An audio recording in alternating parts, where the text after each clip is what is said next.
donc là, une des dernières maisons des esclaves. Il y a que les plus anciennes maisons avaient été construites en 1536. Et 1536, c'était sous l'époque des Portugais. Je vous rappelle que les Portugais avaient été les premiers Européens à prendre possession de l'île de Gorée en 1444. Mais pendant très très longtemps, l'île de Gorée était au centre des rivalités entre les nations européennes qui s'étaient alors battues pour son occupation.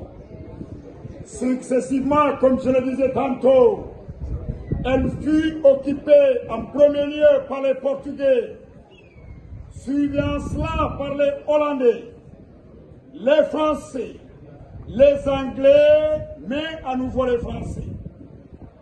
Il y a qu'après l'abolition de l'esclavage et de la traite négrière, intervenue en 1848, avait donc eu à prendre place la colonisation. Et cette colonisation s'est terminée en 1960. Et 1960, c'était l'année de l'indépendance du Sénégal. Hommes, femmes, enfants, séparés de cellules, et c'était suivant leur sexe et l'âge. Mais la durée de l'attente pour les esclaves avait été très longue. 3 mois ou 3 mois et demi. Le moyen de transport à l'époque, c'était les bateaux. Les esclaves partaient le plus souvent sous un numéro matricule. Une fois dans les plantations en Amérique, ils s'y étaient retrouvés avec de nouveaux prénoms. À telle enseigne qu'aux États-Unis, tout naturellement, les esclaves eurent des noms ou des prénoms anglo-saxons. Au Brésil, des noms ou des prénoms portugais. Aux Antilles, des noms ou des prénoms français. Mais parce que séparés à l'époque au rez-de-chaussée, dans une maison comme celle-ci, de gauche à droite, nous avons l'exemple typique de ces cellules qui étaient réservées aux hommes. Mais les hommes qui avaient les 60 kilos à l'époque, et systématiquement, on les mettait dans ces cellules. Chaque cellule mesure 2,60 m, 2,60 m. Mais à l'intérieur de chaque cellule, on y mettait 15 à 20 esclaves. Les esclaves étaient assis tout autour du mur, les chevilles enchaînées, le dos contre le mur. Mais ces pauvres esclaves n'avaient donc été libérés qu'une seule fois dans la journée. Pourquoi? C'était pour leur permettre de manger ou d'aller aux toilettes. Or, les toilettes pour les hommes à l'époque, c'était souvent sur les quais. Et chaque fois qu'un homme avait voulu aller aux toilettes, avant ou après l'heure de la libération quotidienne, il était forcé de le faire sur place. La conséquence naturelle, il y avait une maladie de peste qui a eu à ravager une bonne partie de l'île de Gorée et qui faisait partie de l'une des nombreuses maisons des esclaves. Mais toujours est-il, au prolongement à gauche, nous avons une petite cellule qui est sans retour. Lorsque les esclaves partaient, c'est bien par ce couloir qu'ils avaient été acheminés vers les bateaux. Mais en allant vers la sortie, les négriers avaient donc construit un pont à l'aide du bois de palmier. Le pont avait donc pour fonction à l'époque de permettre à l'esclave de traverser cette porte. Mais qu'il lui fait les rochers, les négriers étaient obligés de venir récupérer les esclaves pour les emmener vers le bateau amarré beaucoup plus loin. Mais toujours est-il, en allant vers la sortie, nous avons 2 couloirs qui sont situés de part et d'autre. Ces 2 couloirs avaient servi de salle d'attente. c'est là où on mettait les esclaves bien avant le départ.